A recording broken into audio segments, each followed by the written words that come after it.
why do you need to hear from ABA? Why get involved with ABA? And I think it is because we're parents, we're your peers. We're all parents who've been through it before. ABA was started over 50 years ago by a group of mums in a lounge room in the suburbs of Melbourne who just wanted to support each other. Welcome to Breastfeeding with ABA, a new podcast brought to you by volunteers from the Australian Breastfeeding Association.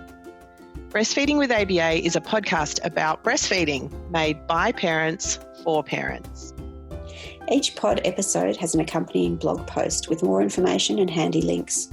Check the show notes or head straight to the website blog.breastfeeding.asn.au for more information. We are recording this podcast from different parts of Australia. We acknowledge the traditional owners of the land on which we are recording and on which you are listening, and we pay our respects to elders past, present and emerging, and to any Aboriginal people listening to this podcast. We also pay our respects to Aboriginal women who have breastfed their babies and raised up their families on this country for thousands of years. So in each episode, you'll hear from different ABA volunteers from around Australia. My name's Sky. I'm a volunteer community educator with the Australian Breastfeeding Association. My name's Kathleen. I am a volunteer breastfeeding counsellor with the Australian Breastfeeding Association. And my name's Kate, and I'm a volunteer breastfeeding counsellor with the Australian Breastfeeding Association. Sky, what's this podcast all about? Now, we know that most women want to breastfeed their babies. In Australia, around 96% of mothers start out breastfeeding, but so many stop before they are ready. One of the reasons we're involved with ABA and why we're doing this podcast is because we want to change that. For most of those women who stop breastfeeding before they want to, it's not down to something that they've done wrong or anything wrong with them or their babies. It often comes down to a lack of good information and support at the right time. How different would it be if every new mum could get the support and information they needed to overcome early challenges? In this episode, we'll be looking at some of the ways breastfeeding and breast milk are amazing and unique to every mother and baby. We'll talk about the different ways you can access accurate breastfeeding information and also how you can grow your parenting village to support you and your family. Lastly, we'll introduce this podcast series as a whole. When we're pregnant, a lot of us think about the birth and we plan for that and learn about it really carefully. But I also think for a lot of us, breastfeeding comes as just all a bit of a shock. When your babies are small, it is just the best thing once you've got used to it and you've both got the hang of it. But it is a learned skill, isn't it? Like while it's natural, it doesn't always come naturally to everyone, and we need to learn how to breastfeed. Oh, that's absolutely right. And not just us, but our babies too. I remember thinking when I had my second baby, it was so different from the first. And I thought, I've got a handle on this. I know all about this. And the second one was different from the first one. And then the third one was different again. I had to learn each time. Yeah, each baby is unique and each breastfeeding experience is unique, and each mum's breast milk is unique. It's amazing stuff, isn't it? It's like a dynamic living fluid. And it changes throughout the course of the day to meet the needs of your baby, but also throughout the course of a breastfeed. The milk at the start of the feed is not the same as the milk at the end of a feed. And it helps if your baby gets sick. It's really important to keep on breastfeeding if you or your baby gets sick. Your breast milk will already contain antibodies to infections that you've previously fought off, but also as you're exposed to new illnesses and infections, or if your baby's been exposed to them, your breasts will start to produce those antibodies in your breast milk. That can take a few days, so it's really important to keep on breastfeeding, and your immune system will start to produce those antibodies and they'll be transmitted through your breast milk. The other thing is when your baby's sick is that you might find that breast milk is the only thing that they will eat or drink. And that's especially, you'll especially notice it with older babies, that they might go off solids completely, but they'll keep on breastfeeding while they're sick, and they keep on getting that nutrition as well as the antibodies, and it helps them to get well quickly and recover. A lot of women, when they return to work, think that they need to stop breastfeeding, even though the World Health Organization recommends breastfeeding for 2 years and beyond, as long as both mother and child want to. A lot of people think that they need to stop when their baby gets to, say, 12 months old. And I think that second year of breastfeeding, particularly if you return to work and your baby is being exposed to all those childcare germs and general life germs, it can make such a difference to their health and well-being. I breastfed my third baby much longer than the other two, and in that year after she turned 1, she would get sick because her big brothers brought all sorts of stuff home, but she would get better so much more quickly than they did when they were the same age and they got sick. But it's such an easy way to right the wrongs of the world, whether it's because they're not well or because they're frightened or because they're a little bit hungry or they're a little bit lonely. It's a quick and easy way to reconnect with them and just to make the world a happy place again. When you've been away from your baby all day at work, the easiest and quickest way for both of you to reconnect is just put them to your breast and have a lovely cuddle and a breastfeed and just feel like, as you said, everything is right in the world again. It's also a lovely way to force you to stop and slow down as well. You sit there and you feed, and you might be watching TV or you might be reading or flicking through things on your phone, but you're sitting there and you're still and you're stopped and you're just having a bit of a rest, which a lot of us don't take the time to do. We rush from one thing to another, and then when we do come to stop, we absolutely crash. So that time at the end of a busy day at work to stop and cuddle your baby and just be still and close together, gosh, I miss that. I really do. Absolutely. We all complain about being woken up in the middle of the night for feeds, but when you're breastfeeding, and particularly a newborn in the middle of the night, that's when all of your prolactin is at its highest, and it's actually really good for your supply and really good for your baby, and it gets them back to sleep really quickly, but it also gets you back to sleep really quickly, which I actually kind of miss now that I'm no longer breastfeeding. So everyone's breastfeeding experience, just like their breast milk, is unique. But there's also a lot we have in common and lots of things that we can learn from each other. So how does the Australian Breastfeeding Association, or ABA as we like to call it, fit into the landscape of parenting and babies? There's lots of health professionals and doctors and midwives and so on who are all have lots of breastfeeding knowledge. So why do you need to hear from ABA? Why get involved with ABA? And I think it is because we're parents, we're your peers. We're all parents who've been through it before. ABA was started over 50 years ago by a group of mums in a lounge room in the suburbs of Melbourne who just wanted to support each other. And in lots of ways, nothing's changed. That is still what we want to do. Yeah, absolutely. It's finding your village. It's finding those people that you can ring and say, I've had a really rough night. Can we share this day together? Because I don't know if I can make it through on my own. And there's no judgment. You'll just rock up to a meeting. Your hair might not be brushed or washed. It might be pulled back into a messy bun because that's all you've got the capacity to do, and nobody cares. They're just happy to see you and your baby, and they'll offer you a cup of tea, maybe some cake if you're lucky. Hold your baby while you drink that cup of tea while it's still hot. Oh my goodness, the power in that is just amazing to make that day right for you. Right across Australia, groups of volunteers organise meetings, get-togethers for mums to come together with their babies and talk about breastfeeding, parenting and everything else that goes with this phase of life.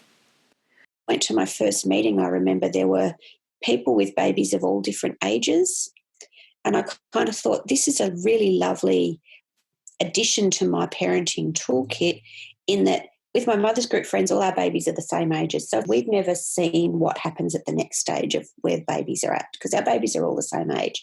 Whereas I'd go to an ABA meeting and there'd be somebody with a baby a couple of months older than mine and they'd be able to say, oh, yes, my baby did that too and this is the way I approached it. And I would see that it was normal and that I hadn't broken my baby or myself, and I would be able to be a little bit prepared for what was coming next because of seeing those women with older babies. I often say that joining ABA is like joining the biggest mums group in Australia. You know, there is an ABA mum somewhere in Australia who has been through exactly what you're going through, who can empathise and help and have ideas and help you work through your own challenges and make your own plans. We're all parents, all of us ABA volunteers, and we all understand what it's like, you know, and we are there to support each other. It's an amazing feeling. I remember so distinctly meeting with my new mums group when our babies were all about 4 months old and they'd all suddenly started waking through the night. And we were all just going, what's going on? And I went to ABA that same week and said, what's going on? And all of these mums who had been there before, who had older babies and older children, said, oh, it's perfectly normal. Your baby's starting to wake up and take more interest in the world. And so they're actually not having as many feeds during the day quite often, or not filling up as much. And so they're making up for it at nighttime. Like, it's super common, happens to almost everyone. And I was like, oh, that's amazing. It just made me, I mean, it didn't stop the sleeplessness being a challenge, but it made me feel better about it because it made it normal, you know, and it meant I understood that others went through it, that I was supported, and it was normal. And that was so reassuring, because as a new mum, you don't know what's normal and you don't know if you're doing it right. And you've got this tiny, vulnerable little person who you love more than anything in the world. And you're terrified that you're going to do something wrong, or, you know, that you're not being a good parent to them. And ABA is just so reassuring from that perspective, because you've got all these mums telling you, no, you are doing it right. You're doing great. You're doing well. We're here for you. Hi, my name is Margaret Grove, and I'm an ABA volunteer from Sydney. You're listening to Breastfeeding with ABA. I became involved with ABA because my obstetrician told me I should join NMAA, as it was then called, Nursing Mothers Association of Australia. My friends either had older children or hadn't started having babies yet, so I wanted to meet people who were at the same point in their lives as me. I also had no experience with babies, so quite frankly, I was a little scared of the whole experience ahead of me. I went to my first face-to-face ABA group meeting when my son was just a few weeks old. I was shell-shocked. There were toddlers running all over the place. However, I did come back, and I have stayed on for over 40 years, 37 of which I have been an ABA counsellor. I love being a volunteer with ABA for many reasons. Of course, I enjoy supporting women to breastfeed, but I also like having met many like-minded women and the friendships I've made over the years. I've also developed knowledge and many skills through ABA, not only in breastfeeding and counselling, but in many other areas, including advocacy, public relations, management, public speaking, and governance. I was preparing to go back to paid work when my first baby was 6 months old. This was quite unusual 40 years ago, as not many women worked outside the home. Before I joined ABA, I fully expected to have weaned by then. However, once I became an ABA member, I realised that I could continue breastfeeding even after going back into the workforce. I continued breastfeeding Scott until he was around 2 years old. Then I had 2 daughters whom I breastfed even longer. Our son turned 40 this year. When I returned to paid work, my husband resigned from his job and looked after Scott while I was working.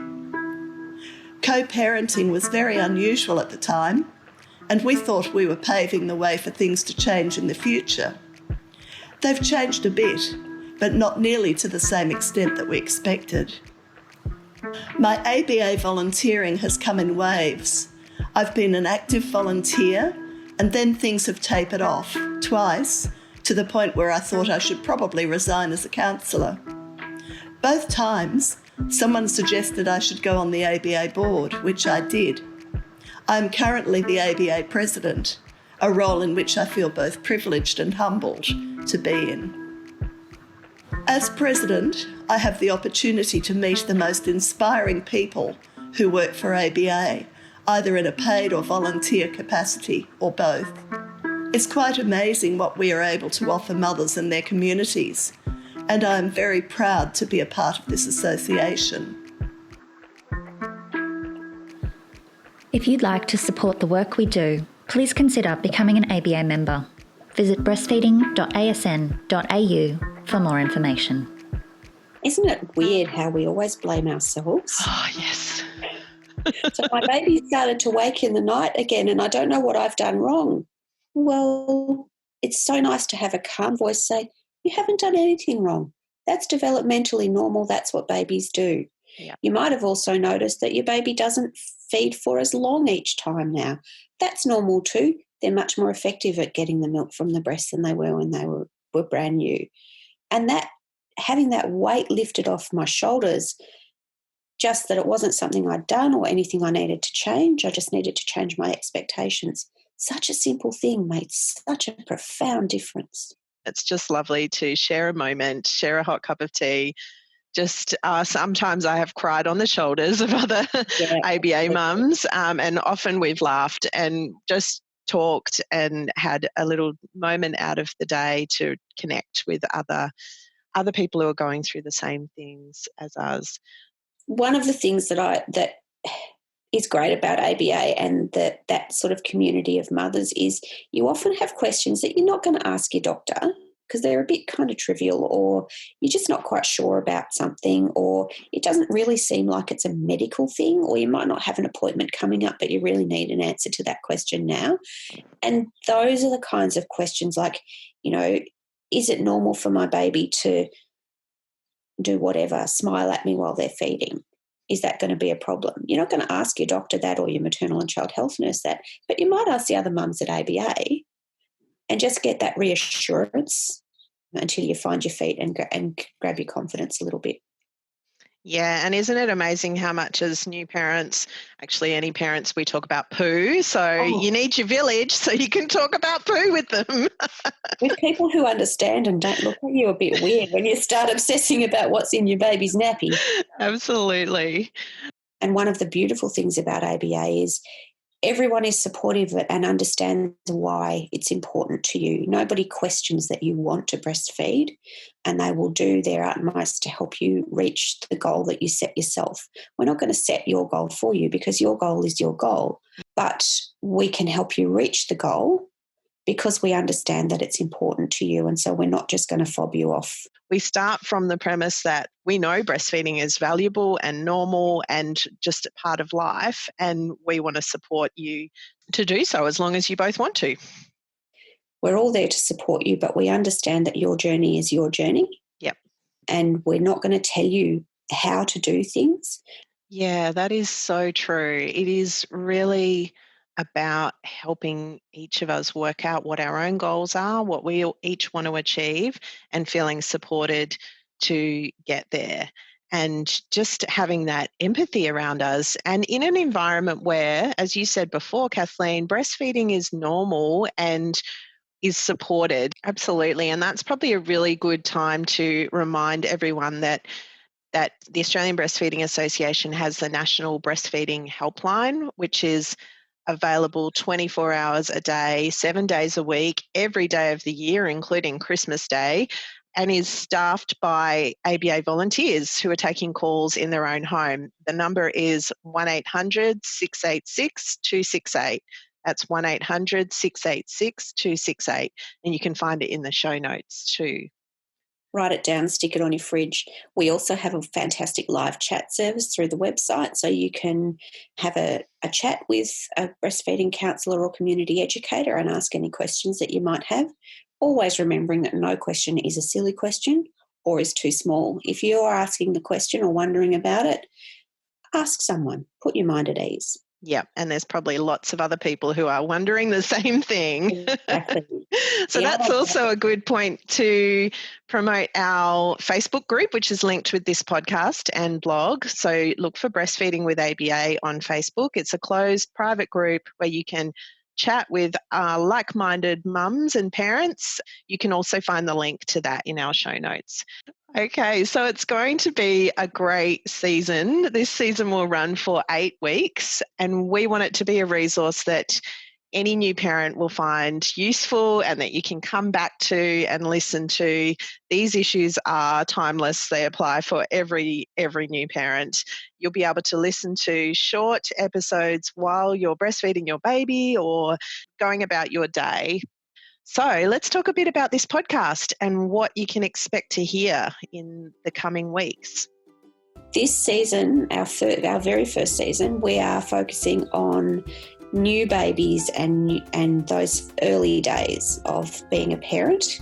So we'll be covering things like waiting for your milk to come in, what happens if you've got cracked nipples, what about baby poo, managing your milk supply, have you got too much, have you got not enough, the all-important and one of the things we obsess about, which is sleep, crying babies, and most importantly, finding that village, finding that group of people who will be your cheer squad as you go through this. And if you want a little bit more in-depth, you can go to the blog that is linked to each episode, and there'll be links and more information from the blog as well if you want to really drill down into that topic.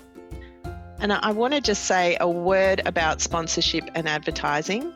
On this podcast, you will hear about other ABA services and products that we think that you will benefit from. We are a not-for-profit member organisation. We're a charity, so we need to look for sources of income to support our activities. You may also, therefore, hear about non-ABA products or services that we have carefully chosen because they are consistent with our goals and aims. Thank you for listening to the very first episode of Breastfeeding with ABA. It's been an absolute pleasure to speak with you. So lovely to talk to you again, Sky. Do you like what you've heard? Please rate, review and subscribe to Breastfeeding with ABA. We'd love it if you would share this podcast with all of your friends and family and help us to reach more families.